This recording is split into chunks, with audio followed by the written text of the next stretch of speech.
समझी लोग के सखी कुल गीत गावली सके ना कि स्वागत में गारी सुनाओ सुनाओ मोर सखिया, स्वागत में गारी सुनाओ।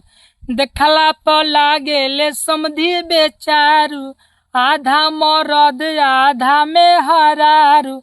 लौंडा बनही के नचाओ नचाओ मोर सखिया, स्वागत में गारी सुनाओ। और समझी लोग के स्पेशल गारी गावली सके ना, सुनी लो सुनाओ तनी कि तनी सुन ल समधी हिजड़ू तब जइहा। तनी सुन ल ए समधी सरऊ तब जइहा। तनी सुन ल।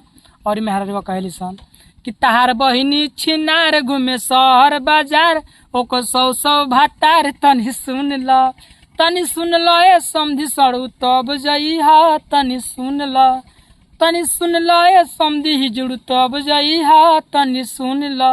और कहली सन कि तार फुआ के बनल बा बड़हन पेट, उनकर बनल बा रेट। तनी सुन ल समधी सरऊ तब जइहा। तनी सुन ल ए समधी भणुआ तब जइहा। तनी सुन ल।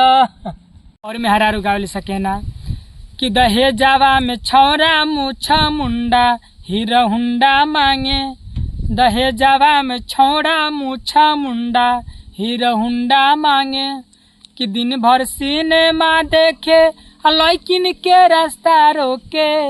दिन भर सिनेमा देखे लैकिन के रास्ता देखे। घर में नाचावे लाला वंडा, हीरो हुंडा मांगे।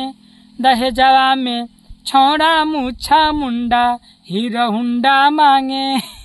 फैन से मेहरारू और गीत गावली सन कि हथिया सोर कैला कुछ ना ले अइला हो। कि तारा बहिन के सोटा मारो नौआ हंसैला हो। तारा बहिन के सोटा मारो गौआ हंसैला हो। तारा बहिन के सोटा मारो।